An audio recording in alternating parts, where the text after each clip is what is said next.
Good evening, everyone, and welcome. We are going to be talking about our muscle mass and how, we potentially can lose it as we age and some of the top strategies that we can use. This comes from an article by Dr. Jockers that we will be talking about. If you have any questions, please feel free to text Dr. Justine 647-987-9355. I wanted to welcome Dr. Justine and Dr. Udani here this morning with us. Dr. Justine is our leader here at Justine Blaney Wellness Center. She is a motivational speaker. She is a book author. She is a passionate warrior for your health. I also wanted to welcome Dr. Udani here with us today. She's our naturopathic doctor here at our center, and she has special interest in women's health, stress, which is so important nowadays, skin conditions, and digestion issues. She believes that everybody has the ability to make healthy and long-lasting changes. Please help me welcome both Dr. Justine and Dr. Udani. Hello, everybody. And Dr. Udani is amazing. She is my doctor. That's where I go for my physicals annually, and definitely recommend everybody has a naturopath on their healthcare team. But coming up, we have some great videos from our kinesiologist, Eric, who's going on to chiropractic college, and Carmen, who's going on to chiropractic college.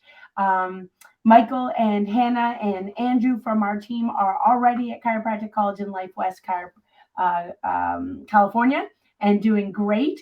We also have with Dr. Udani information about reducing skin challenges, dealing with inflammation, and two talks, a series on improving your gut health, improving leaky gut. So super, super important because your gut is your second brain, and there is a brain-gut connection. So stay tuned. We have amazing information every week. And again, our goal is to improve one thing every week. At the end of the year, you've made 50 changes. Imagine the new you after several years, that compounding effect of just making one change a week. So stay tuned every week, just a half an hour or so to really focus on our health. There's so much negative news, negative Nelly. Turn off that negative stuff and turn on information that's truly going to help you be a better you for yourself, for your family, for your loved ones, and to serve our community. And that's why we do these, because we care about you. This is our way of giving back to the community. This is our volunteer time. We care about you. We want this information to go far and wide. So share it with all of your friends and family. So today's talk is about sarcopenia. Now, that's a big word, and a lot of people don't think about the word or the Latin part of sarcopenia. But what we do know is that when we get aged, we start to feel more weak. We feel more tired. Our muscles feel like they slag. I know women talk about like the waving under their arms. They do this. You see these on videos. Or we feel like the muscles or the skin around our abdomen is sagging. A funny one, I know when I hug my daughter, we're exact same height, but her chest is on top of my chest after breastfeeding two babies, right? So we do change as we get older. And today's focus is on how to keep that strength and why. Why do we want to stay strong? Why do we want to stay mobile? We're going to focus on 5 root causes and 7 solutions. And this does come from Dr. Jocker's article. And we just want to recognize and support the great work that he does. So today, talking about sarcopenia, it typically, after age 30. So I'm 50.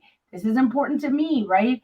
We want to realize that we're losing muscle mass 3 to 8% each decade. Well, guess what? If that's each decade, and I'm 50, that's 20 years later, I could have lost 16% of my muscle mass if I don't focus on these strength conditions. And I want to tell you, I love watching these videos of people that are 90, 100 years old, who are running or doing gymnastics, who are doing cartwheels, like awesome, right? I think of my 97-year-old grandmother who's still more mobile than my mother who's almost 80. So we do have that potential, but it does take work. And that's why we're talking about solutions today to stay strong, to stay mobile, so you can play with not just your grandchildren, but your great-grandchildren. We know that as we age, we lose muscle mass, and that just makes it difficult to do the daily things like lift your groceries, lift your laundry, put away, your pots and pans. I mean, they can get heavy. If you get a really heavy frying pan, that's non-stick, non-Teflon, they can be heavy. Lifting your kettle, could be 10 pounds, and you want to be able to do that easily on a regular daily basis. You can tell I love my tea. But you want to be able to make sure that you're able to do those daily tasks without injuring yourself. Now, if you fall, you want to be able to get up. I realize that's so, so important because you could be alone, and falling just happens to any one of us. I fell in the parking lot, with the ice. We want to be able to get up on our own. We want to be able to make sure we're able to avoid hospitalizations, injuries, disability claims, be able to continue working as long as we want. Many people work into their 70s. We want to be independent and be able to do simple things like put on our own socks, be able to put on our own clothes, be able to go to the bathroom on our own.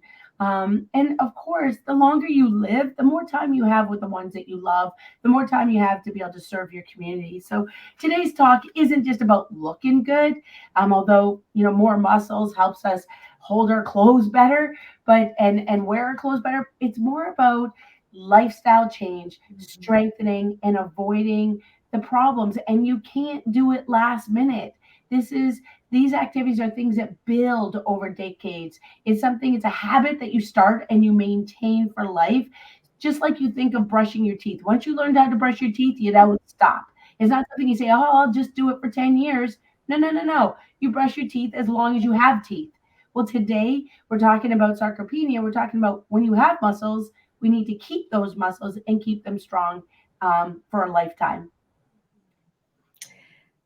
That is exactly it, Dr. Justine. So hi, everybody. Nice to see everyone again. So, so what is sarcopenia? Like, how do we really, what's the criteria for it? So like Dr. Justine mentioned, after you turn 30, your muscle mass starts to go down, and that just happens because of aging. And we want to be able to preserve it for as long as possible, right? And if you don't use it, you end up losing it. So that's where, where some of the criteria is that you might have low muscle strength. So like, for example, if you were able to go for a longer hike back in the day in your 50s, but now you're getting tired faster, after 10, 20 minutes. This is happening to my mother, actually. Like, she used to be able to go for way longer walks, but now she's getting more tired. So, that's a criteria for figuring out, okay, there is maybe some muscle loss happening. And then another one is low muscle quality. So things like your grip strength, you're able to pick up the groceries or like pick up the kettle, like Dr. Justine mentioned, or even picking up your grandkids, or your cat or your dog. So if you're noticing that you're getting more tired doing these day-to-day regular activities, that can also mean that you're at risk for sarcopenia. And the other one is low physical performance. So this is where, you were able to, like I mentioned, go for a hike longer, you had better endurance, more stamina, or you were able to, go on walk on the treadmill for longer. But now it's you're getting tired much, much faster, and you feel more frail. You feel like you need to sit down, or your muscles are aching more. These are just all signs of, potential sarcopenia. So we want to really look at how can we slow this down with nutrition, with the right exercise, and really also help you with preventing any kind of injuries down the road, because nobody wants to fall down and then be in pain constantly from, a muscle tear, things like that too. So what is really going on with the aging muscle? So, as I said before, if you don't use it, you end up losing it. So, when we work out, we tend to gain muscle, right? That's like because the muscle's being worked out and it gets bigger, and then we feel like, oh, there's biceps, there's, everything's looking nice. But what research is looking right now is that they're finding that there is an imbalance in the way the muscle is being built and the way the muscle is being broken down. So with sarcopenia, it looks like there is a lot of inflammation that, because of lifestyle factors, could be diet, could be stress, could be genetics in part too, but that makes the muscle break down faster. So instead of it being, built up and getting stronger, it's being broken down faster. That's what's leading to the weaker muscles. So we're going to figure out how to really stop this and what are some natural ways to manage this issue down in this presentation. And if you look at that slide, you can see that if you have loss of muscle mass, it does affect your immune cells as well. So everything's connected, right, Dr. Udani? Yes, absolutely. You're right, Dr. Justine.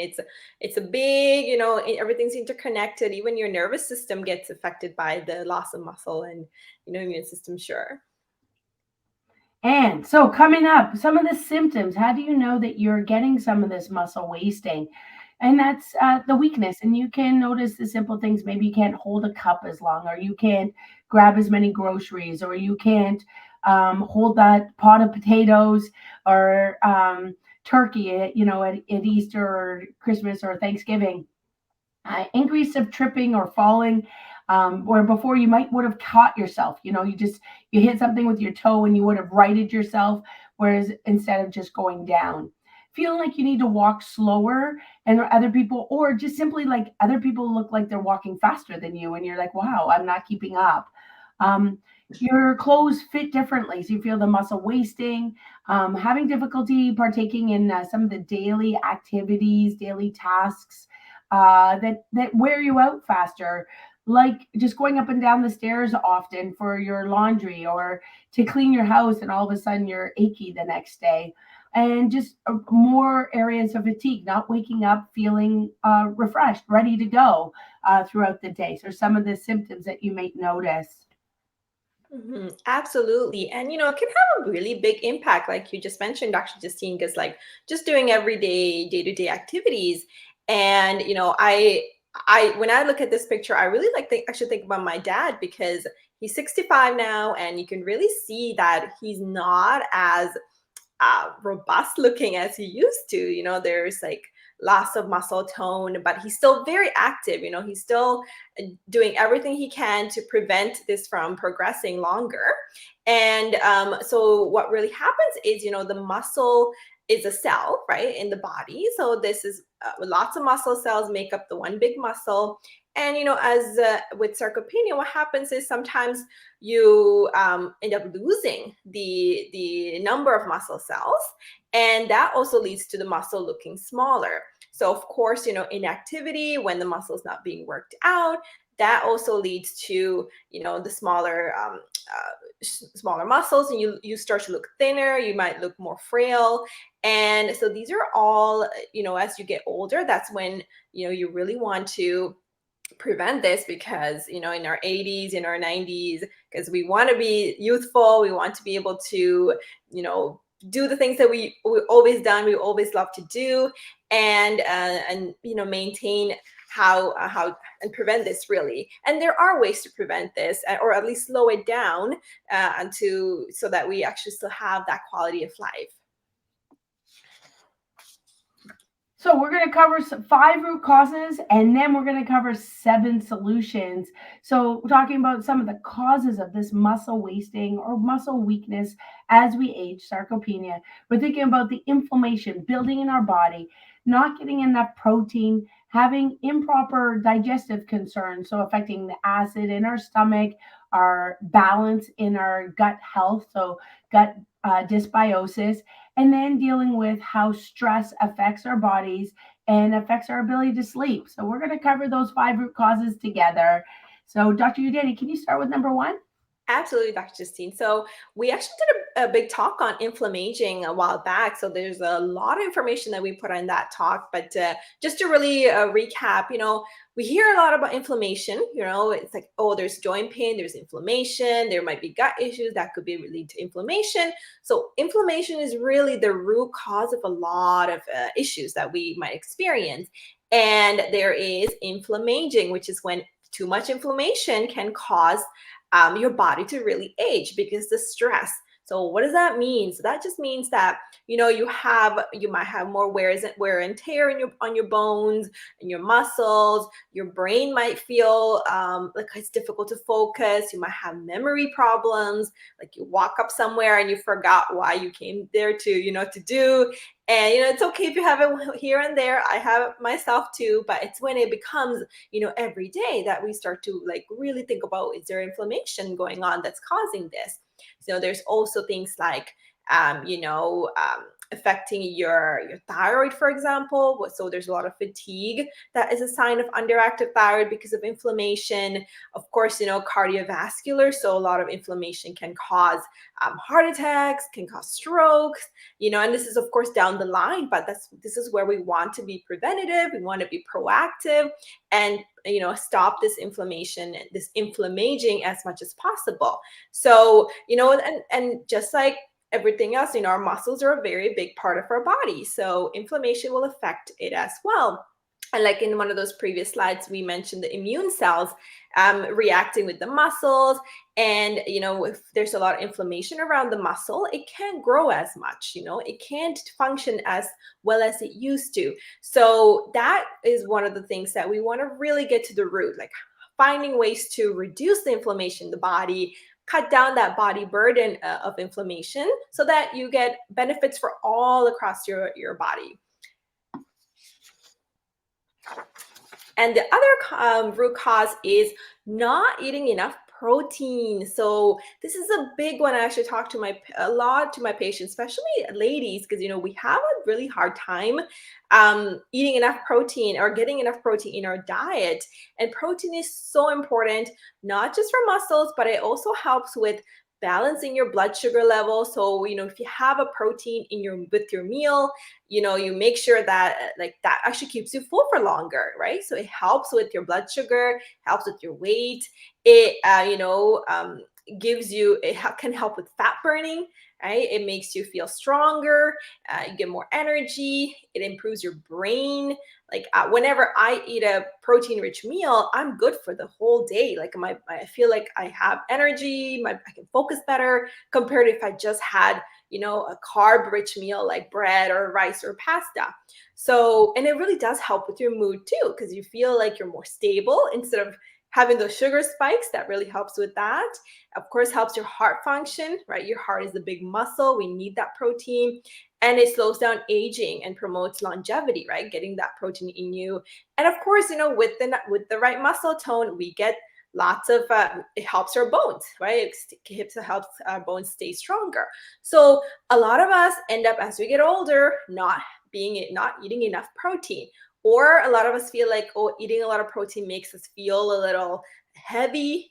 Sometimes having that big steak can make us feel really heavy. So then we tend to not eat as much down the road. So this is something that can be a big cause of low muscle mass or muscle wasting.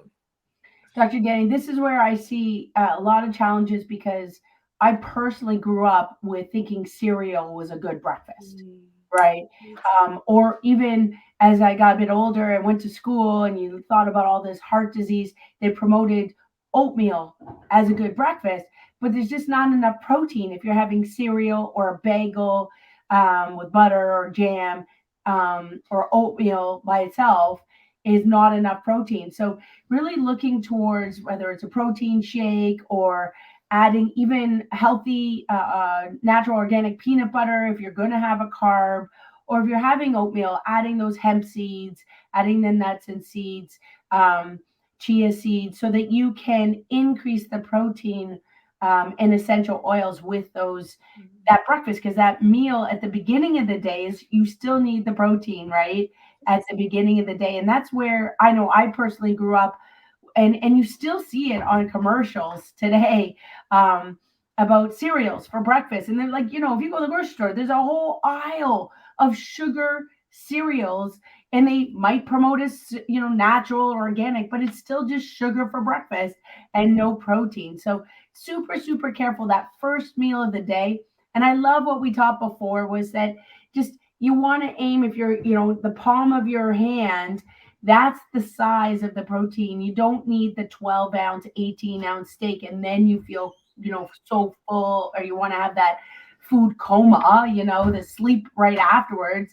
It doesn't have to be that much protein, right? So how do you decide how much protein? Like, we're talking about more protein, but if you can answer a question like, well, how much is that? Like, what should the, say, average 150 to 200 pound person be looking towards in each meal?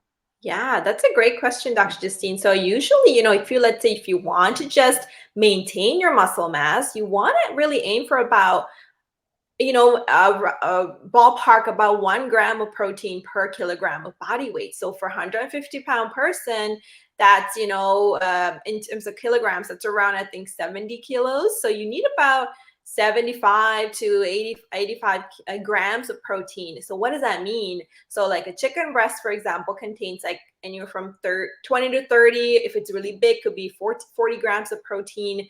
So eggs is about 4 grams of protein. Steak is very good, lots of a good fiber meat in there. That's around 30 to 40 grams of protein too. So you want to be able to have some kind of protein, and lentils and chickpeas can be very high in protein. So legumes, those are around 10 grams or 10 to, yeah, around that ballpark. So you want to be able to have a nice big serving of protein with every meal. And if that's not possible, then you want to be able to supplement it with a protein shake. And that's something I do personally, because I have a bit of a hard time having that much protein because with all my meals. So I just get a nice protein shake that has 30 grams of protein in it, easy for me to digest, and it just takes me through the whole day. So, like you mentioned, that's a very good estimate to see. Okay, that's around the size of protein that you should have with the meals. And let's say if you're a vegetarian, there's a lot of good vegan options for protein shakes that are out there right now. Pea protein, rice protein, that can be very, very good for you to get that protein in your body. And right now in our office, we do have that pea protein, and we do have the organic, grass-fed, healthy protein for a protein shake that does have casein in it. So meaning that it does have from cows. So we have both options at the office. And the key thing about this is also just fast, easy, and easy to digest. So, for those who are on the run, but you still want to get that protein in, that's a huge option. And I know even for my son, who's 20 years old, he's trying to constantly increase his protein mass. He's doing a lot of weightlifting. Egg whites are a great way, an easy way to add, with protein pancakes or protein French toast, right? So that you're getting some carbs, but you're increasing that protein with it on a regular basis. So certainly there's now lots and lots of treats you can make, even with a lot of healthy protein, for example, with Greek yogurt or cottage cheese. So there are lots of options, guys. And if you have questions, this is when you want to do a consultation with Dr. Udani. This is when you want to ask questions and get something customized for you. This is the reason why we're taking time here, is because it's hard for many people. And this is when you want to coach. This is when you want to talk to Dr. Udani, get the answers, get a plan for yourself, and then follow the plan. So thank you so much, Dr. Udani there. Very welcome, Dr. Justine. Okay, let's go on to the root cause number 3, which is one of the reasons a lot of people, kind of have a hard time getting enough protein in the body is actually poor stomach acid levels. So why is this important? We think, oh, too much acid is, get a bad rep. Like, a lot of people complain of heartburn, acid reflux. They're taking, Tums, or, they're taking gas X, all of those things to kind of cut down the stomach acid. But we actually do need enough stomach acid to help, first of all, digest the food, right? It helps break down protein, it helps break down fats, and so that our body can absorb it better. It's important for sterilizing the food, making sure that if there's any harmful bugs or bacteria in that food, it kills it off. It activates the intrinsic factor, which is important for your vitamin B12 absorption. So, and also for iron absorption. And it just really kind of jump starts your digestion. That's like the first thing that the food comes into contact with in the stomach. So stomach acid is very important. And as we get older, it does tend to go down. So we tend to have a hard time digesting food. And then if let's say you've been taking Tums or something like that for years, it does also affect your stomach acid. So I've had many patients come in that they're complaining of lot of bloating, a lot of gas that they're experiencing every day. And then I asked them, like, okay, what are you taking in terms of medications? And a lot of them said, they were maybe taking some Tums, or they were taking some things for their acid reflux. So you also want to, if you're taking this, ask your family doctor, like, how long should I be taking these medications for? Is it a life? It should never be a lifelong thing, right? We want to be able to get you off of medication, because it's going to long-term affect things like your stomach acid levels.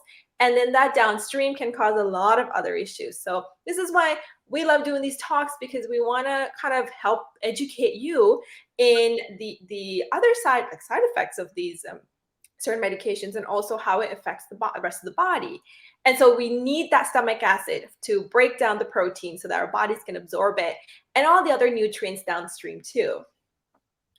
And why is stomach acid important? Because if you don't have enough stomach acid, we tend to get some of those bad bugs kind of coming through. And gut dysbiosis sounds like a difficult word, but all it means is imbalance in the bad and the good bacteria in your gut.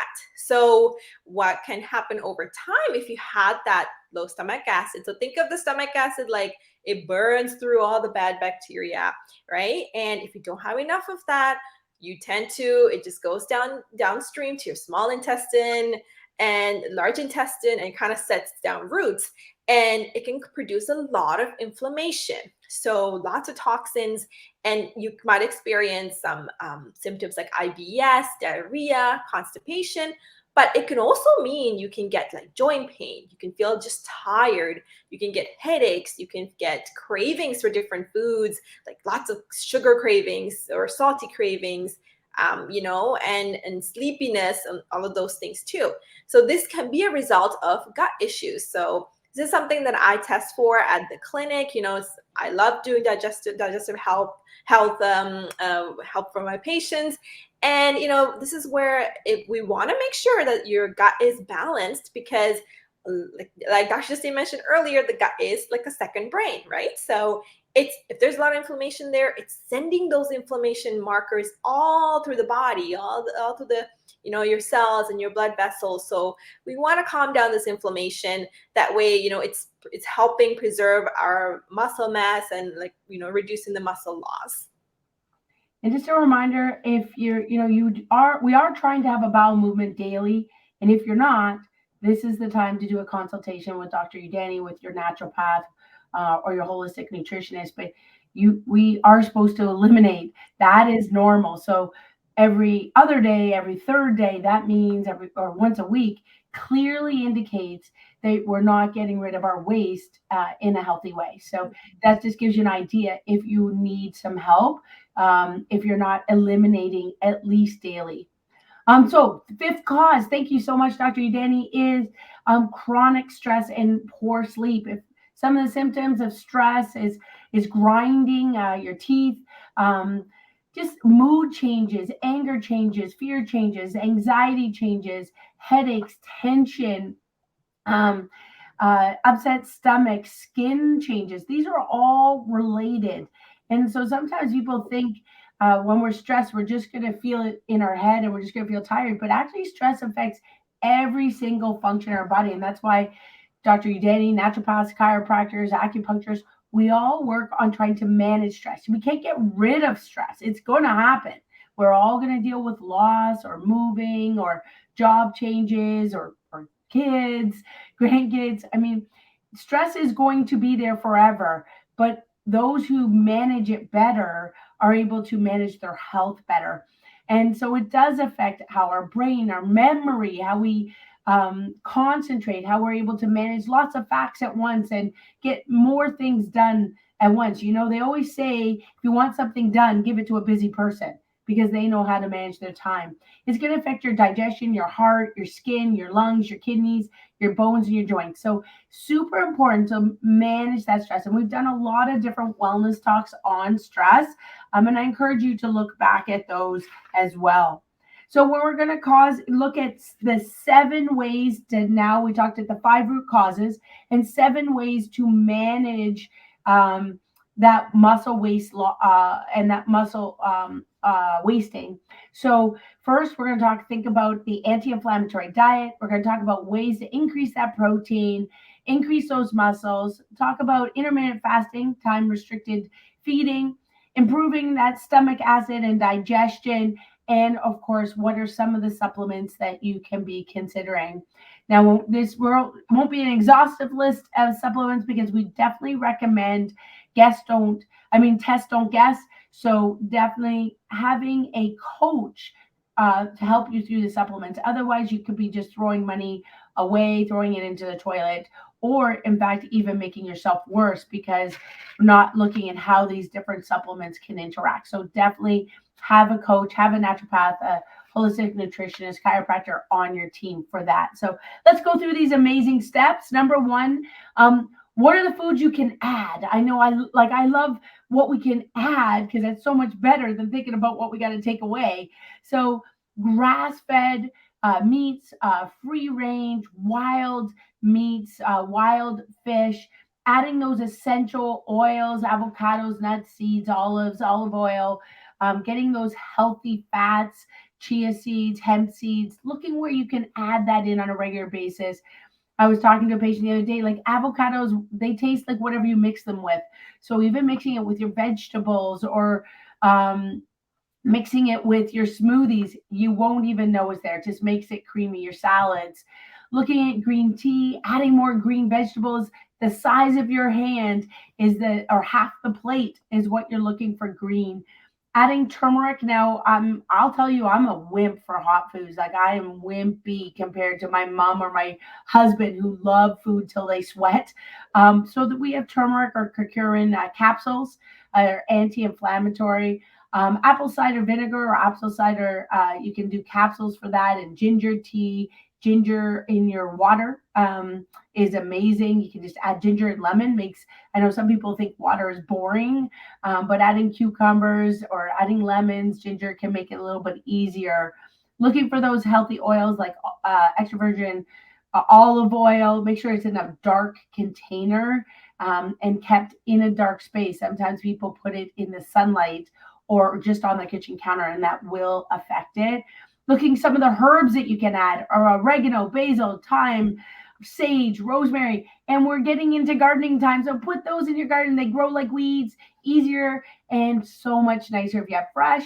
And then of course, you can have more and keep it in the freezer over the winter, and it'll make it that much easier and save you money. So amazing things. And I love garlic. So add that garlic, chives, onions, again, things that you can grow and make it easier. Some of the things that you want to avoid are, of course, those fast foods. And man, they're out to get us. You drive down the street and try not to see a fast food place, right?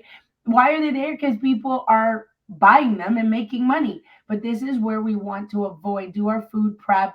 I teach my kids do their food preps on Sundays, plan for the week.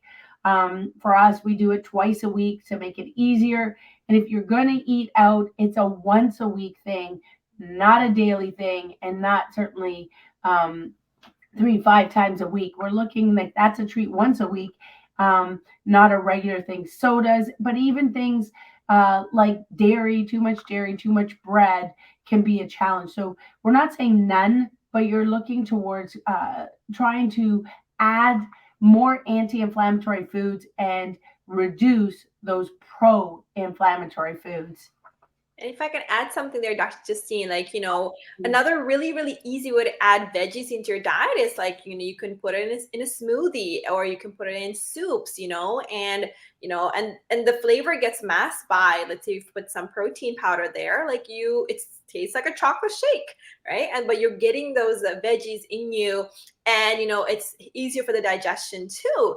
And I love gardening season as well. I'm very excited to start planting all the nice veggies. And even if you have a small garden, you can grow a couple of plants of tomatoes or kale, and that will last you the whole summer. So, there's a lot of good value in just kind of, having food in your backyard and eating that, because it's just fresh and it's just so good for the body too. And if anybody has questions about soup, our office manager, Margaret, is an expert. Man, she makes some amazing soups.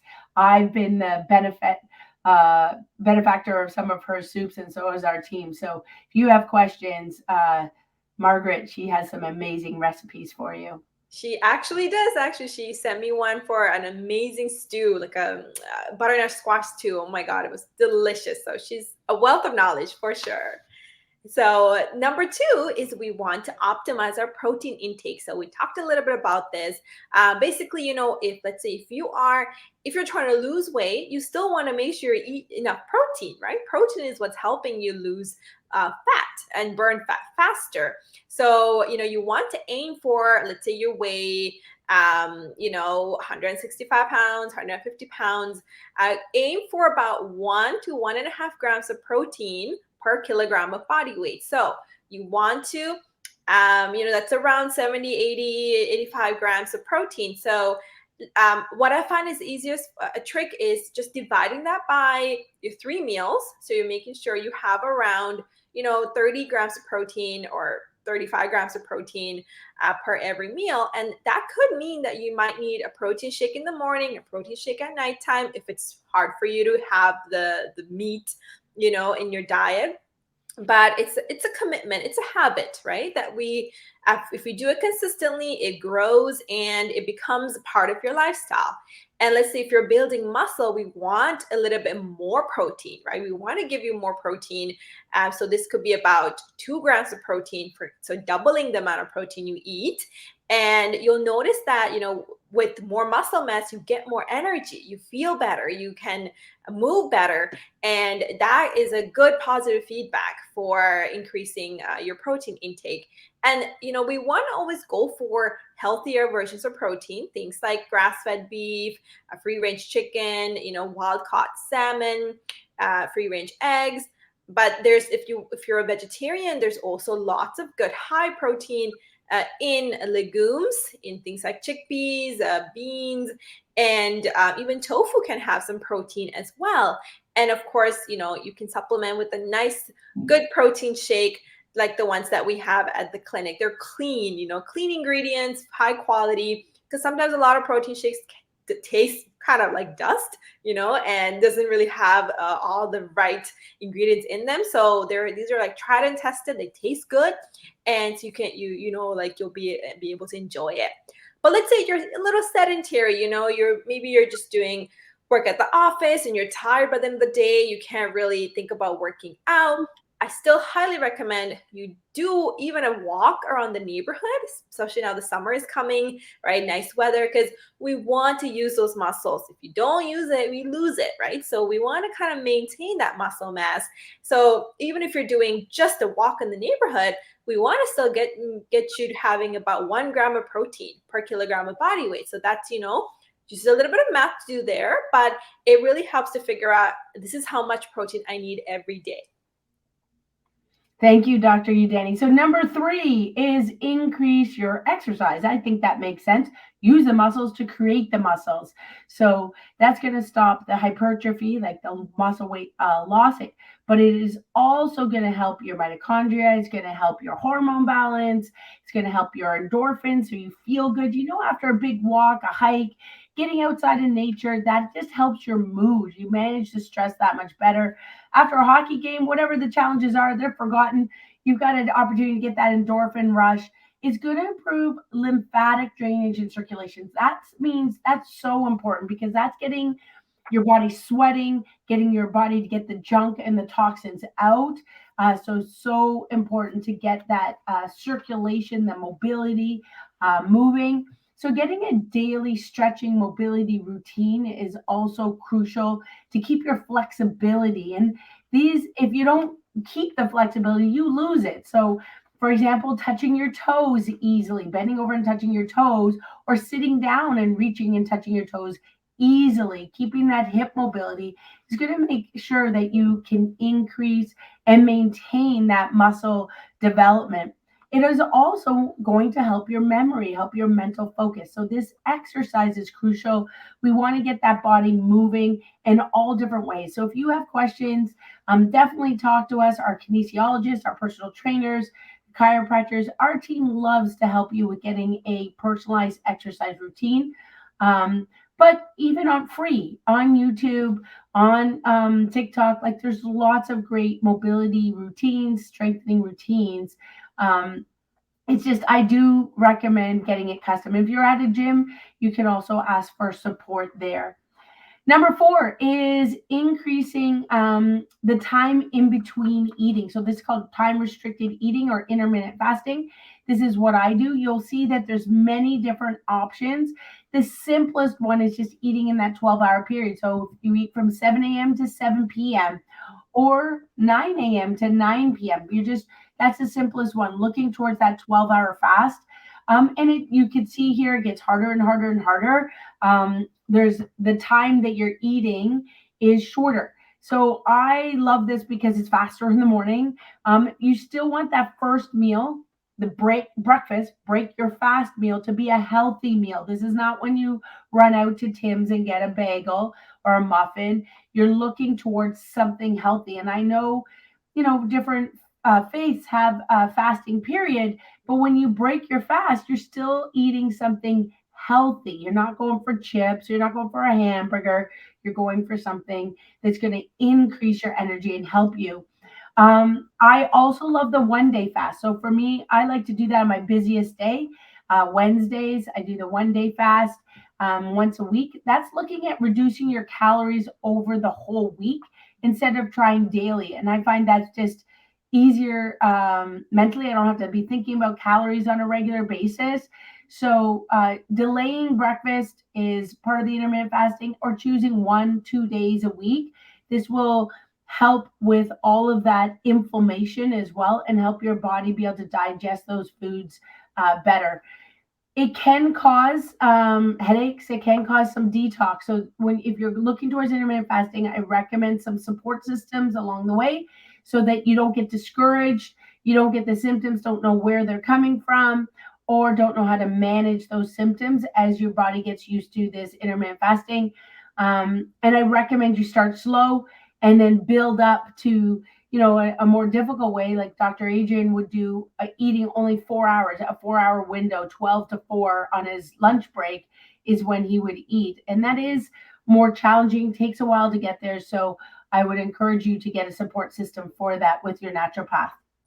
Yes, and if I can add something there, Dr. Justine, just like you don't have to start, from 0 to 100 all at once. And you can start very slowly doing the 12-hour fast first. That's how I started myself. And you can still drink plenty of water, and you can still have 0-calorie, like things like herbal teas, regular tea, coffee with no milk or sugar to kind of in between during the fast. So that way you're getting the fluids in you that can help you kind of clear and detox better too. And I do find sometimes on my Wednesday, that is also my day where I do my heaviest lifting, my bench press, my back exercises. I do it on my fasting day. And a lot of people, or at least me, I used to think that if I fasted, I'd have no energy, right? Like that I couldn't go to the gym. And that is by far not true. And I've proven it to myself. But sometimes, there's some days where you want to be able to do your fasting day and it's just not going to work, but it might be a day where you only have 500 calories. So you still reducing significantly on that day, maybe a few egg whites, a little bit of almonds, but you're reducing the amount of calories on that day in a short period of time. Maybe it's lunchtime, just to help yourself get through the day. So you can still do these with grace. You don't have to be perfect, all right, in order to make it work. All right, number 6 is reducing stress. That's definitely what both of us focus on. Improving your sleep is part of that. So a cool room, no electronics before bed, no exercise before bed, getting your sun. So that's a lot easier. Getting outside for walks, nature, getting your exercise, avoiding that caffeine right before bed. Some people making sure you have the blackout clouds or a mask just to make sure you have a dark environment. Right before bed, doing meditation, breathing exercises, prayers, gratefulness time, just really calming your mind before you go to bed. Also, making sure your spine's in line, great adjustment, doing your spinal rehab, your spinal molding, your sleep rolls. just to help your spine be in a less stressed state can make a big difference. Sleep has also really made a difference with different herbs, different supplements, different teas, acupuncture, and those are the things that Dr. Udani can help focus on with you. Yes, and we want to also look into ways that easy to do ways to improve your stomach acid levels. So, when let's say an older patient comes in to see me, like they have trouble eating all that protein. They're like, I can't do all this. I don't have the appetite. What am I going to do? How can I improve this? So, one of the ways is to have liquid nutrition. So, like I said, soups or smoothies. So it's easier on your body for things to be digested. And, you can have quite a high number of amount of protein in the meal, but without stressing out your digestion, right? So basically when it's already grinded down, it's blended, it's broken down, right? So it's easier for your stomach to absorb it, and it can help with it can help with the stomach acid levels. And this is where I personally also kind of feel a little heavy if I eat something really high in protein like a steak. So I prefer to do a liquid smoothie with the protein shakes. It's just much easier for my stomach acid too. I love that I've been watching different videos, and you can actually make like protein brownies, protein muffins that are healthier. You can make protein ice cream, really. Like you can make protein snacks easier. My kids love acai bowls. So you can buy the healthy acai powder, make a protein shake, make it extra thick, and it's a protein dessert, if you will. So we can be creative with this, and you can definitely ask for support to get that protein into your body in a fun way. Absolutely. Thank you for that, because you are so right. There is protein brownies, pancakes, protein mousse. I saw like that's just like with avocado and protein powder, just so many different amazing creative ideas to add that so that you enjoy it. I agree. That is a great incentive for you to get the protein in. So another thing is using ginger. Ginger is such an amazing herb, and it has that warm, spicy, flavor in it. But you don't have to eat fresh ginger because it could be a little bit, you might be like, I don't know if I can eat all that. But you can use tea. Ginger tea, having 2 to 3 cups of it each day, or even putting food grade essential oils like of ginger, 2 to 3 drops.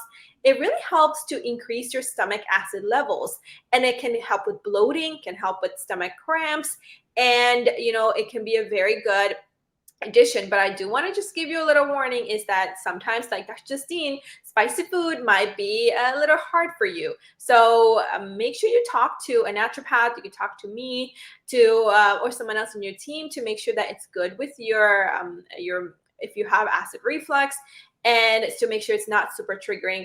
To be honest, I don't think it is very triggering for a lot of individuals, but everyone is unique. So we want to make sure we cover all of those bases. But it is a great herb to add for your meals or take it as a tea. And, making sure that you hydrate outside of meal time. So we'll talk about why is that too. Having enough water, enough liquid in you to push things out, making sure we do go to the washroom at least once a day to get all of the, the waste out of you, and can help with reducing the gut dysbiosis like we talked about. Another one is making sure you don't drink as much water. When you're having a lot of protein. And this is because, water can dilute the stomach acid. So, back in the day, you were kind of maybe taught to drink a glass of water right after you have a meal. But that can actually kind of weaken the stomach acid so that it's not able to break down the food as much. So, if let's say you're eating a heavier meal like steak or pot roast or chicken breast and things like that, you should stop drinking water at least 30 minutes before this meal. And you should drink water maybe half an hour after this meal to make sure that all the stomach acid hasn't been diluted and it can break down that protein. So this is a very easy to do tip to make sure that you are getting the benefits of that stomach acid to break down the protein. That doesn't mean you're adding beer or wine instead of water. No, Right? very true, very true. Please don't add beer or wine. I mean, that's not an excuse. Yes. So, and one of the reasons we don't want to add alcohol is beer can make you feel more bloated, right? So you don't just try not to drink anything until about half an hour after. Okay, and then you can also add things like fresh lemon juice or even apple cider vinegar to into your meat to tenderize it, to kind of help break it down a little bit before you eat it. Apple cider vinegar by itself is a great way to balance your stomach acid. So you can take a little shot of apple cider vinegar first thing in the morning with a little bit of water if you like. That really help jumpstart the digestion. Even lemon water can be very helpful too.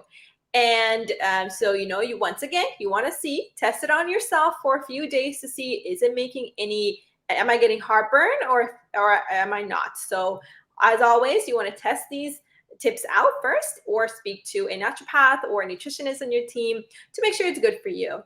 And then the other thing is making sure you eat the protein in the beginning of the meal. So this is a really, really awesome trick.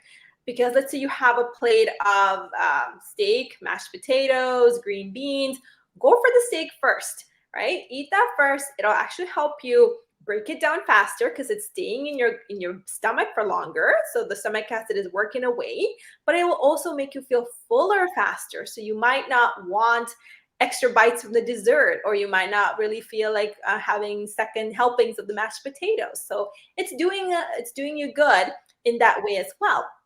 And I personally have noticed that whenever I eat the meat first, I do feel less heavy and less bloated. So that's it's breaking it down much better. And using fermented veggies. So I love pickled vegetables, things like sauerkraut, kimchi, even miso soup, like lots of fermented radish, for example, 2 cabbages. They're just so good to boosting your stomach acid. So it helps if you don't have to have a whole bunch of it, just a tablespoon or 2 with your meals. Because, in a lot of different cultures, we do add a lot of fermented vegetables into the meals to help with digestion. So this is a great way to add that. And it's also full of good, healthy food for our good bacteria, right? These are considered prebiotics. So having that with your meals, especially your heavier meals, can be really good for your stomach acid. And you can also try fermented drinks, things like kefir, kombucha, for their benefits. So with kombucha, I do have to say some people experience a little bit more bloating, and that's because there's a little bit more of the gas production. So you want to test it first for a few days and see how you feel in the stomach, and go from there. So there's a lot of different ways that we can boost your stomach acid. You And can also get your pH tested, right? So if you're not sure if you're acidic or not, and acidity can lead towards not just digestive problems, but can lead towards cancer, even worse conditions. So again, test, don't guess. See Dr. Udani, see us. We can test your pH levels. You can buy pH strips. But if you have a challenge, then you want to get a coach on your team. Yes, absolutely. Thank you, Dr. Justine, for saying that, because you're right. Because high stomach acid can be a bad thing. Low stomach acid can be a bad thing. So you want to find that nice balance to help you, digest and absorb nutrients without giving you those negative side effects. Okay.